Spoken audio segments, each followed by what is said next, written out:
Hello जय हिंद दोस्तों, मैं आप सभी लोगों का अपने चैनल MMJ क्लास में सभी का स्वागत करता हूँ। आशा करता हूँ आप सभी अच्छे होंगे, बेहतरीन होंगे, शानदार होंगे। तो आज हम इतिहास का नया टॉपिक पढ़ने वाले हैं। ठीक, नया टॉपिक पढ़ने वाले हैं। अभी तक हम पढ़े थे सबसे पहले मध्यकालीन भारतीय इतिहास, उसके बाद हम लोग पढ़े आधुनिक भारत के इतिहास। इन दोनों इतिहासों को हम लोगों ने क्वेश्चन के तौर से पढ़ लिया था, क्वेश्चन प्रैक्टिस के तौर से कर लिए थे ये क्लासें। कौन सा पहले हमने किया था? मध्यकालीन भारतीय इतिहास। उसके बाद इसके समाप्त होने के बाद आधुनिक भारत का इतिहास हम लोगों ने क्वेश्चन प्रैक्टिस कर रहे थे अभी तक। अब आज हम करने वाले हैं पाषाण काल यानी प्राचीन भारत का इतिहास। प्राचीन भारत का इतिहास, तो इससे जितने बनने वाले इंपॉर्टेंट क्वेश्चन होंगे तो हम इस क्लास के ज़रिए देखेंगे। ठीक, आगे भी आने वाली क्लास के ज़रिए देखेंगे। तो आप लोगों से उम्मीद है जितना भी इम्पोर्टेंट क्वेश्चन होगा इस क्लास के ज़रिए से हम आप तक पहुंचाएंगे। तो आपसे गुजारिश है, विनती निवेदन है, आप चैनल पर नए आए हो तो चैनल को सब्सक्राइब कर लीजिए ताकि आप तक क्लास आसानी से पहुंच जाए। ठीक, तो आप बिना टाइम हम बात करने वाले हैं प्राचीन भारत का इतिहास। ठीक, याद रखिएगा। अपने दोस्तों भाइयों के साथ भी शेयर कीजिए जो लोग गवर्नमेंट एग्ज़ाम की तैयारी कर रहे हैं। ठीक, ना कि और लोगों के पास मत भेजिए, जो लोग पढ़ाई कर रहे हैं उनके पास ही भेजिएगा। ठीक, और चैनल का नाम क्या है? MMJ classes. क्या है? MMJ classes. ठीक, याद रखिएगा। तो आपसे गुजारिश है, विनती है, इस क्लास को डेली देखिए, आप डेली रिवाइज भी करते रहिएगा। ठीक, समय वेस्ट मत करिएगा। ठीक, याद रखिएगा, डेली पढ़िए, डेली रिवाइज करिएगा ताकि आप तक पेपर में बैठेंगे तो अच्छे से अच्छा आपका रिजल्ट मिलेगा। जितना रिवाइज अच्छा करेंगे उतना ही अच्छा आपको फ़ायदा मिलेगा।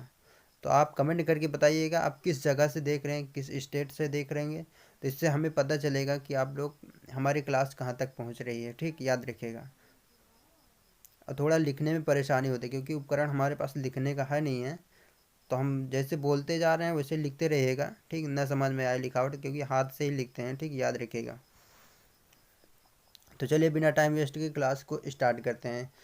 याद करेंगे, सर्वप्रथम 1863 ईस्वी में भारत में पाषाण कालीन सभ्यता का अनुसंधान प्रारंभ हुआ। कब प्रारंभ हुआ था? सर्वप्रथम 1863 में। याद रखिएगा, कब प्रारंभ हुआ था? 1863 ईस्वी में। कब प्रारंभ हुआ था? 1863 ईस्वी में भारत में पाषाण कालीन सभ्यता का अनुसंधान प्रारंभ हुआ था। भारत में कब पाषाण कालीन सभ्यता प्रारंभ हुआ था? याद रखिएगा, कब? 1863 में। कब? 1863 में पाषाणकालीन सभ्यता प्रारंभ हुई थी। याद रखिए, क्वेश्चन पूछ सकता है। ठीक है, पाषाणकालीन सभ्यता कब प्रारंभ हुई थी? तो 1863 ईस्वी में पाषाणकालीन सभ्यता प्रारंभ हुई। ठीक, इसी के तौर पे पाषाण काल को कितने भागों में बांटा गया? 3 भागों में। कितने भागों में? 3 भागों में। पूरा पाषाण काल, मध्य पाषाण काल, नवपाषाण काल। ये सभी लोग तो जानते होंगे मगर एक बार बता दे रहे हैं। पाषाण निर्मित उपकरणों की अधिकता के कारण पाषाण युगीन संस्कृति को 3 मुख्य चरणों में विभाजित किया गया, जिसमें पूरा पाषाण काल है, मध्य पाषाण काल, नवपाषाण काल। ठीक, याद रखिएगा। इसको देखते हुए उपकरणों की भिन्नता के कारण, मतलब अलग अलग स्थिति के कारण भी पूरा पाषाण काल को 3 भागों में फिर भी विभाजित किया गया। पूरा पाषाण काल को भी 3 कालों में विभाजित किया गया, जिसमें नंबर एक क्या है? पूर्व पूरा पाषाण काल, मध्य पूरा पाषाण काल, उच्च उच्च पूरा पाषाण काल। याद रखिएगा। ठीक, पूरा पाषाण काल को कितने भागों में विभाजित किया गया? पूर्व पूरा पाषाण काल, मध्य पूरा पाषाण काल, उच्च पूरा पाषाण काल। ठीक, तो याद रखिएगा, समझ गए होंगे। ठीक, तो आप चैनल पर नए आए हो तो चैनल को सब्सक्राइब कर लीजिएगा। आप डेली क्लास देखिए, डेली रिवाइज करिएगा। आप किस जगह से देख रहे हैं इसको ज़रूर कमेंट करके ज़रूर बताइएगा। क्लास कैसी लग रही हो कमेंट करके ज़रूर बताइएगा। ठीक, याद रखिएगा। तो चलिए आज का पहला क्वेश्चन है, रॉबर्ट ब्रूस फुट थे। रॉबर्ट ब्रूस फुट थे, क्या थे? एक ये क्या थे बताइए? तो भूगर्भ वैज्ञानिक भी थे और पुरातत्वविद थे। ठीक, क्या थे? भूगर्भ वैज्ञानिक थे और पुरातत्वविद थे। तो आपका ऑप्शन मतलब दोनों सही है, इसकी वजह से हमने दोनों विकल्प रखा है। ठीक, याद रखिएगा, कहीं कहीं ऑप्शन में एक ही आ जाएगा, दूसरा ना आए, तो याद रखिएगा, दोनों जानते रहिएगा। ठीक, तो आपका ऑप्शन इसके हिसाब से आपका A एंड B दोनों सही रहेगा। ठीक, याद रखिए, A एंड B। ये कौन थे, ये जान लिए, ब्रिटिश वैज्ञानिक थे। कौन थे, ब्रिटिश वैज्ञानिक थे। ठीक, याद रखिएगा, ब्रिटिश वैज्ञानिक थे, ब्रिटिश वैज्ञानिक थे। याद रखिएगा, लिखावट न समझ में आए तो जैसे हम बोल रहे हैं वैसे लिखते जाइएगा। ठीक, पॉइंट लिखते जाइएगा, ज़्यादा हम नहीं लिखवाएंगे। ठीक, इन्होंने 1863 में पाषाण कालीन बस्तियों की अन्वेषणा की शुरुआत की। ठीक, 1863 में कब शुरुआत की थी खोजना, याद रखिएगा, 1863 ईस्वी में काल पाषाण कालीन बस्तियों की अन्वेषण की शुरुआत की थी, आरंभ की थी। याद रखिए, कौन किया था, रॉबर्ट बुशफोर्ड थे। ठीक, याद रखिएगा। अगला क्वेश्चन है, कोपेनहेगन संग्रहालय की सामग्री से पाषाण, कांस्य और लौह युग का त्रियुगीन विभाजन किया था।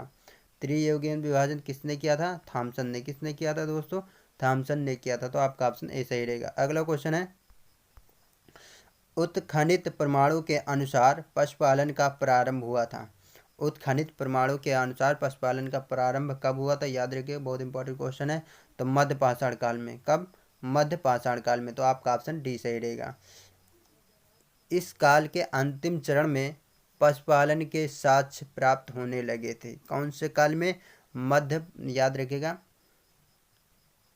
मध्य पाषाण काल के अंतिम चरण में। कौन से चरण में, अंतिम चरण में, अंतिम चरण में क्या हुआ था, पशुपालन के साक्ष्य प्राप्त होने लगे थे। कहाँ से प्राप्त हो लगे, भारत में आदमगढ़, एमपी। आदमगढ़ कहाँ पड़ता है, एमपी में इस समय। आदमगढ़, आदमगढ़ एमपी में। ठीक, याद रखिएगा, वहाँ से इन अंतिम चरण में पशुपालन के साक्ष्य प्राप्त होने लगे। और बात की जाए आदमगढ़ के अलावा तो बागोर में भी। कहाँ पे, बागोर में, बागोर में भी साक्ष्य प्राप्त होने लगे थे, बागोर।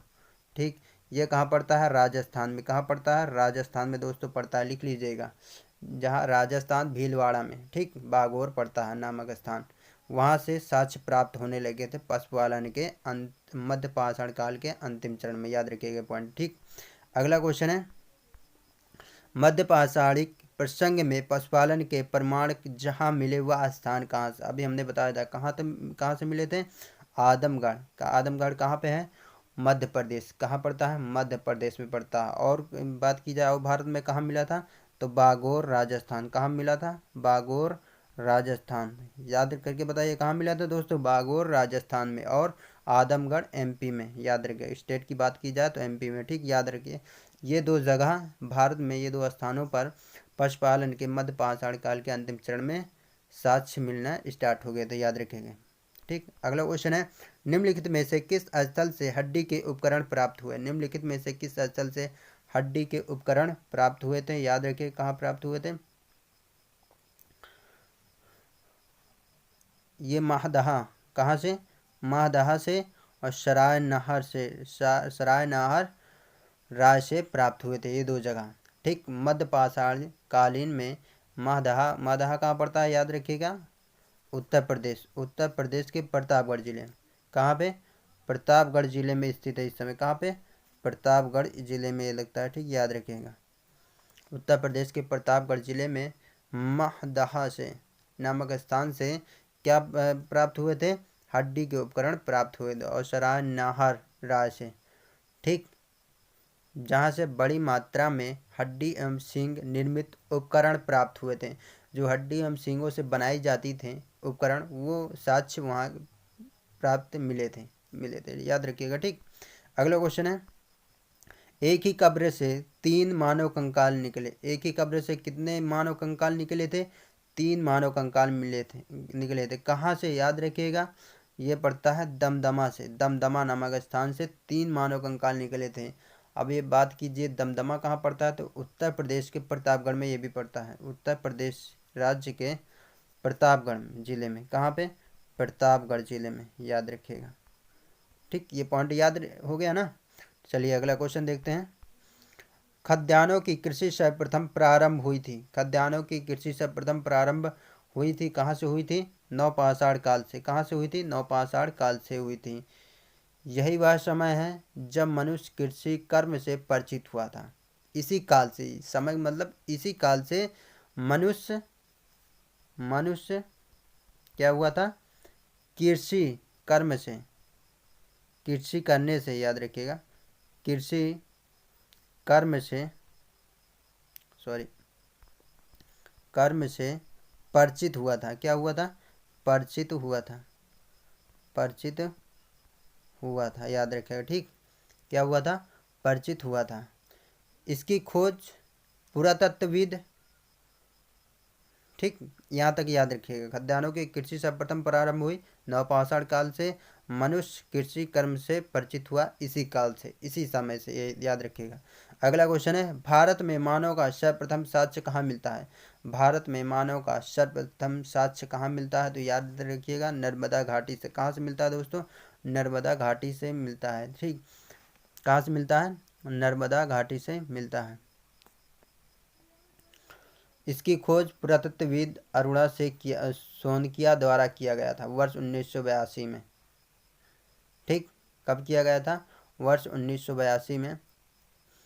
याद रखिएगा, नर्मदा घाटी कहाँ पड़ता है? याद रखिए, हथनौरा, हथनौरा, हथनौरा, हथनौरा, शिघार मध्य प्रदेश, शिघार मध्य प्रदेश, एमपी। ठीक, याद रखिएगा, एमपी लिख लीजिएगा, मध्य प्रदेश। ठीक, तो जो कि इसकी खोज कौन किया था? पुरातत्व अरुण सोनकिया द्वारा 1982 में, 1982 में, याद रखिएगा।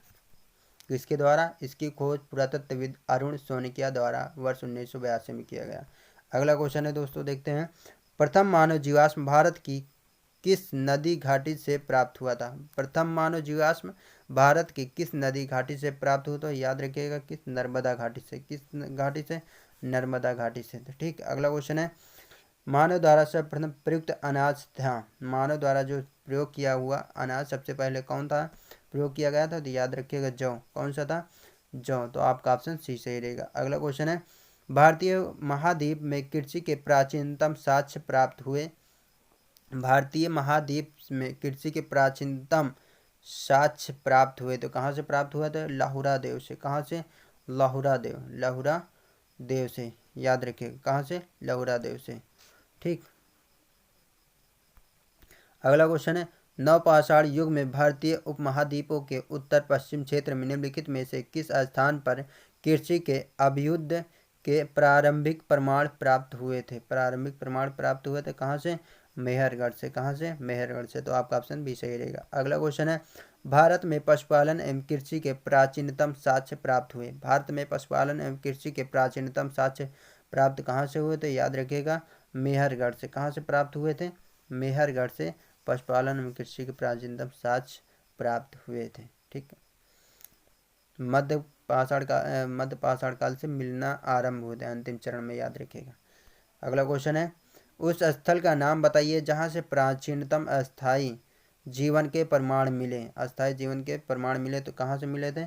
मेहरगढ़ से। कहाँ से? मेहरगढ़ से। तो आपका ऑप्शन डी सही रहेगा। अगला क्वेश्चन है, निम्नलिखित में से किन स्थानों से मध्य पाषाण काल में पशुपालन के प्रमाण मिलते हैं? पशुपालन के प्रमाण मिलते हैं कहाँ से? बागोर से। कहाँ मिलते हैं? बागोर से मिलते हैं। तो याद रखिएगा, हमने अभी इसके पिछले वाले क्वेश्चन बताया था।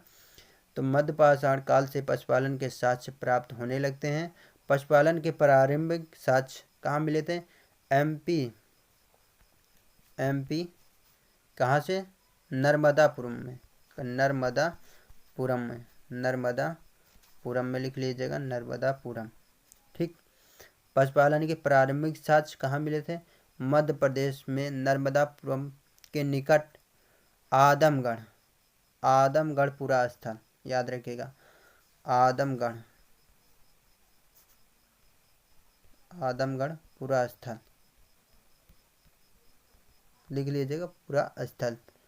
ठीक, और राजस्थान के भीलवाड़ा जिले के में मिले थे, याद रखिएगा। ठीक, अगला क्वेश्चन है, निम्नलिखित में से किसी को चालकोलिथिक युग भी कहा जाता है? चालकोलिथिक युग भी कहा जाता है तो क्या है? ताम्रपाषाण युग। ताम्रपाषाण युग को चालकोलिथिक युग भी कहा जाता है, और क्या कहा जाता है देख लीजिएगा, कैल्फोलिथिक। इसी को या तो कैल्फोलिथिक भी बोलते हैं, याद रखिए, कैल्फोलिथिक। क्या बोलते हैं? कैल्फोलिथिक बोलते हैं। क्या बोलते हैं? कैल्फोलिथिक भी बोलते हैं इसी को। ठीक, याद रख, क्या कहा जाता है चालकोलिथिक को? ताम्र पाषाण युग भी कहा जाता है, कैल्फोलिथिक भी कहा जाता है। याद रखिएगा ये पॉइंट। अगला क्वेश्चन है, निम्नलिखित में से किस एक पूरा स्थल से पाषाण संस्कृति से लेकर हड़प्पा सभ्यता तक के संस्कृति का अवशेष प्राप्त हुए? अवशेष प्राप्त हुए थे, याद रखिएगा। कहाँ से प्राप्त हुए थे? मेहरगढ़ से। कहाँ से? मेहरगढ़ से। आपका ऑप्शन बी सही रहेगा। यह बलूचिस्तान पाकिस्तान में स्थित पूरा स्थल है। मेहरगढ़ से पाषाण संस्कृति से लेकर हड़प्पा सभ्यता के संस्कृति तक अवशेष प्राप्त हुए थे। मेहरगढ़, मेहरगढ़ कहाँ पर था? बलूचिस्तान पाकिस्तान में स्थित है, याद रखिएगा। बलूचिस्तान के पाकिस्तान में स्थित है, याद रखिए मेहरगढ़। अब अगला क्वेश्चन है, नवदा टोली का उत्खनन किसने किया था? नवदा टोली का उत्खनन किसने किया था? तो याद रखिएगा किसने किया था? HD संकलिया ने। HD संकलिया ने किया था, याद रखिएगा। अगला क्वेश्चन है, नवदा टोली किस राज्य में स्थित है? तो याद रखिएगा मध्य प्रदेश में स्थित। कहाँ पे स्थित? मध्य प्रदेश में स्थित है। अगला क्वेश्चन है, बृहता पाषाण स्मारकों की पहचान की गई है।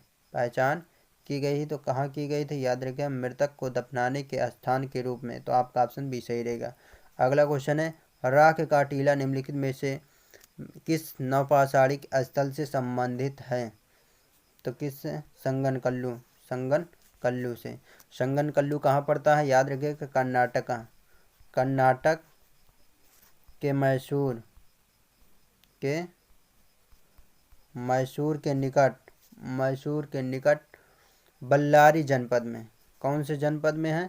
बल्लारी जनपद, बल्लारी जिले में। ठीक, बल्लारी जिले में स्थित संगनकल्लू नामक स्थान से प्राप्त संबंधित है। किस स्थान से? संगनकल्लू नामक स्थान से संबंधित है। कहाँ पे? किस? बल्लारी जिले में, याद रखिएगा। अगला क्वेश्चन है, भीमबेटका किसके लिए प्रसिद्ध है? भीमबेटका किसके लिए प्रसिद्ध है? तो गुफाओं के शैल चित्र से, गुफाओं के शैल चित्र से संबंधित है, जो कि MP के रायसेन जिले में अब्दुल्लागंज के समीप भीमबेटका प्रागैतिक स्थल शैल चित्रकला का श्रेष्ठ उदाहरण है। कहाँ पे? MP के रायसेन जिले के अब्दुल्लागंज के समीप, याद रखिएगा। क्या पड़ता है? भीमबेटका प्रसिद्ध, वहाँ की प्रागैतिहासिक शैल चित्रकला सर्वश्रेष्ठ उदाहरण, याद रखिएगा। अगला क्वेश्चन है, निम्न में से कौन सा स्थल प्रागैतिहासिक चित्रकला के लिए प्रसिद्ध है? प्रसिद्ध है तो भीमबेटका। क्या प्रसिद्ध है? भीमबेटका। तो आपका ऑप्शन भी सही रहेगा। अगला क्वेश्चन है, भीमबेटका की गुफाएं कहाँ पे स्थित हैं? भीमबेटका की गुफाएं कहाँ पे स्थित है? तो अभी हमने बताया था MP में पड़ता है अब्दुल्लागंज, रायसेन, रायसेन जिला MP में। कहाँ पड़ता है? MP में, याद रखिएगा। अगला क्वेश्चन है, भारत में किस शिलाश्रय से सर्वाधिक चित्र प्राप्त हुए हैं? चित्र प्राप्त हुए तो याद रखिएगा भीमबेटका से, भीमबेटका से लगभग 500 लगभग, याद रखिएगा। अगला क्वेश्चन है, निम्नलिखित में से किस भारतीय पुरातत्ववेत्ता ने पहली बार भीमबेटका गुफा को देखा और उसके शैल चित्रों को प्रागैतिहासिक महत्व को खोजा? तो किसने खोजा? तो याद रखिएगा VS वाकणकर। कौन? VS वाकणकर। सन 1957 में इसकी खोज की थी। कब की थी? 1957 में इसकी खोज की थी, याद रखिएगा। ठीक, अगला क्वेश्चन है, भीमबेटका को किसने खोजा था? भीमबेटका को किसने खोजा था? तो याद रखिएगा डॉक्टर विष्णुधर वाकणकर ने खोजा था। कब? 1957 में। कब? 1957 में। अगला क्वेश्चन है, गौरी मृद भांड पत्र का नामकरण हुआ था। नामकरण हुआ था किसने? हस्तिनापुर में। कहाँ पे? गौरी मृद भांड पत्र का नामकरण कहाँ हुआ था? हस्तिनापुर में, याद रखिएगा। अगला क्वेश्चन है, ताम्रसम काल में महाराष्ट्र के लोग मृतकों को घर के फर्श के नीचे किस तरह रखकर दफनाते थे? तो याद रखिएगा उत्तर से दक्षिण की ओर, उत्तर से दक्षिण की ओर। निम्नलिखित में से किस स्थल से मानव कंकाल के साथ कुत्ते का कंकाल भी सावधान से प्राप्त हुआ था? तो याद रखिएगा कहाँ से प्राप्त हुआ था? बुर्ज होम से। कहाँ से? बुर्ज होम। ये कहाँ पड़ता है? जम्मू एंड कश्मीर के, जम्मू एंड, याद रखिएगा जम्मू एंड कश्मीर, जम्मू एंड कश्मीर में श्रीनगर के निकट, में श्रीनगर के निकट। कहाँ के? श्रीनगर के समीप ये बुर्ज होम, ठीक, में मानव कंकाल के साथ गर्तवास यानी गड्ढों वाले घर भी ये यहाँ की प्रमुख विशेषता हैं। ठीक, याद रखिएगा, बुर्ज होम की में क्या है, गर्तवास यानी गड्ढों वाले घर भी यहाँ की प्रमुख विशेषता हैं, याद रखिएगा। अगला क्वेश्चन है, गर्त आवास के साक्ष्य प्राप्त हुए थे, कहाँ से प्राप्त हुआ था, बुर्ज होम में, याद रखिएगा। तो आपका ऑप्शन ए सही रहेगा। अगला क्वेश्चन है, आप लोगों को क्लास कैसी लगी है दोस्तों? क्लास अच्छी लगी है तो कमेंट करके जरूर बताइए। आप चैनल बनाए तो चैनल को सब्सक्राइब कर लीजिए। आप डेली पढ़िए, डेली क्लास देखिए, डेली रिवाइज करते रहिएगा। ठीक, एक बार 20 या 25 मिनट की क्लास होती है, इससे ज़्यादा लंबी क्लास नहीं होती। तो फॉर ऑल एग्ज़ाम, सभी एग्ज़ामों के लिए है क्वेश्चन प्रैक्टिस, ना कि एक एग्ज़ाम के लिए। चाहे आप एसएससी कर रहे हैं या यूपीएससी, बीपीएससी, आरपीएससी या रेलवे संबंधित एग्ज़ाम, एनटीपीसी या रेलवे, आरपीएफ, कांस्टेबल या किसी भी JE technician, LP technician, GR, JE या यूपी से संबंधित कोई भी एग्ज़ाम, लेखपाल, RO, UPSC, UP SI, UP police, किसी भी एग्ज़ाम की तैयारी कर रहे हैं, सभी एग्ज़ामों में हिस्ट्री ज़रूर पूछी जाती है। ठीक, तो हम सभी एग्ज़ाम, फॉर ऑल एग्ज़ाम के लिए हम ये क्वेश्चन या प्रैक्टिस करा रहे हैं। ठीक, तो आपसे गुजारिश है, विनती है, इस क्लास को पूरा देखिए। कैसी क्लास लग रही है तो कमेंट करके ज़रूर बताइएगा। हाँ, ये थोड़ा दिक्कत है, हम थोड़ा मतलब लिखने में असहयोग है, क्योंकि हमारे पास लिखने का कोई उपकरण नहीं है, हाथ से लिख रहे हैं, यही लिए हम कर रहे हैं। न समझ में आए तो हम बोल रहे हैं, उसी को लिख लीजिएगा। ठीक, अपने कॉपी में नोट पॉइंट करके याद रखिएगा। ठीक, आप कहाँ से देख रहे हैं, किस जगह देख रहे हैं, ज़रूर कमेंट करके बताइएगा। ठीक, इससे हमें मतलब अच्छा एक महसूस होगा कि हमारे तब से हमारे साथी लोग, कितने लोग कहाँ से देख रहे हैं। ठीक, याद रखिएगा। और आपसे गुजारिश है कि हमें सपोर्ट कीजिए। सपोर्ट करेंगे तो थोड़ा और अच्छा से अच्छा बेहतर प्रदर्शन करने के लिए दिल करेगा, और अच्छी मेहनत करने का प्रयत्न करूँगा, और अच्छी मेहनत करने की आशा होगी कि और अच्छा करेंगे। ठीक, याद रखिएगा। तो आप लोग जितना सपोर्ट करेंगे उतना अच्छा मेहनत करने का जज्बा और उत्पन्न होता है। ठीक, याद रखिएगा। अगला क्वेश्चन है, विंध्य क्षेत्र के किस शिलाश्रय से सर्वाधिक मानव कंकाल में मिले हैं? तो याद रखिएगा, कहाँ मिले थे, लेखिया। कहाँ पे, लेखिया में। तो आपका ऑप्शन डी सही रहेगा। ठीक, अगला क्वेश्चन है, भारतीय पुरातत्व सर्वेक्षण निम्नलिखित विभागों या मंत्रालयों में से किसका संलग्न कार्यकाल है? संलग्न कार्यालय है, सॉरी, संलग्न कार्यालय है। तो याद रखिए क्या है, संस्कृत। क्या है, संस्कृत। भारतीय पुरातत्व सर्वेक्षण निम्नलिखित विभागों या मंत्रालयों में से किसका संलग्न कार्यालय है? तो याद रखिएगा, संस्कृत का। अगला क्वेश्चन है, भारतीय पुरातत्व का जनक किसे कहा जाता है? तो किसे कहा जाता है, सभी को पता होगा, अलेक्जेंडर कनिंघम को। किसको, अलेक्जेंडर कनिंघम को भारतीय पुरातत्व का जनक कहा जाता है। राष्ट्रीय मानव संग्रहालय कहाँ पर स्थित है? याद रखिएगा, कहाँ पे स्थित है, भोपाल में। कहाँ पे स्थित राष्ट्रीय मानव संग्रहालय, कहाँ पे स्थित है, भोपाल में। इसका नाम, जिसका नाम बदल कर अब क्या रखा गया, तो याद रखिएगा, इंदिरा गांधी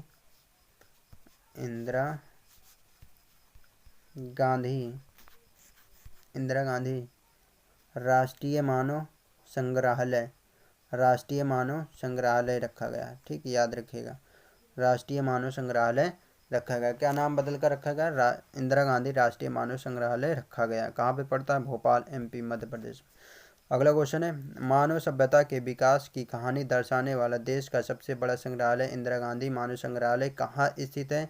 तभी हमने बताया था, भोपाल में। भोपाल कहाँ पड़ता है, एमपी। याद रखिएगा, राज्य पूछेगा तो याद बता देना। ठीक, अगला क्वेश्चन है, भारत में मध्य पाषाण काल के विषय में जानकारी सर्वप्रथम किस सन में हुई? तो याद रखिएगा, 1800 कब हुई थी, 1867 में हुई थी। कब हुई थी, 1867 में हुई थी। ठीक, जो कि किसने किया था, आर्किवाल्ड काम्बेल क्लाइन ने शैलचित्र खोज निकाले थे इस समय। ठीक, याद रखिएगा, कब निकाले थे शैलचित्र की खोज? जब आर्किबाल्ड काम्बेल ने, क्लाइन ने की विंध्य क्षेत्र से शैलचित्र की खोज निकाले थे, उस समय भारत में पाषाण काल के विषय में जानकारी सर्वप्रथम प्राप्त हुई थी 1867 में। अगला क्वेश्चन है, पहला हैंड एक्स किस स्थान से प्राप्त हुआ था? किस स्थान से प्राप्त हुआ था? पल्लवरम से। कहाँ से, पल्लवरम। अब बताइएगा पल्लवरम कहाँ पड़ता है? तो याद रखिएगा, तमिलनाडु। किस, तमिलनाडु में। कहाँ, तमिलनाडु, सॉरी यार दोस्तों, तमिलनाडु तमिलनाडु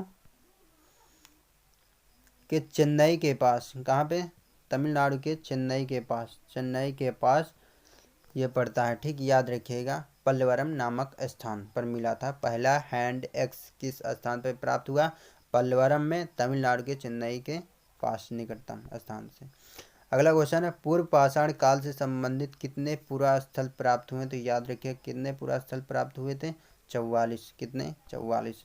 अगला क्वेश्चन है, भारत में मानव अस्थि पंजर सर्वप्रथम किस काल से ही प्राप्त होने लगे थे? तो याद रखिए कि किस काल से ही अस्थि पंजर सर्वप्रथम किस काल से प्राप्त होने लगे थे? याद रखिएगा मध्यपाषाण काल से। कब से? मध्यपाषाण काल से। आपका ऑप्शन भी सही रहेगा। अगला क्वेश्चन है, पशुपालन का प्रारंभ किस काल से हुआ था? पशुपालन का प्रारंभ मध्यपाषाण काल से हुआ था, याद रखिएगा।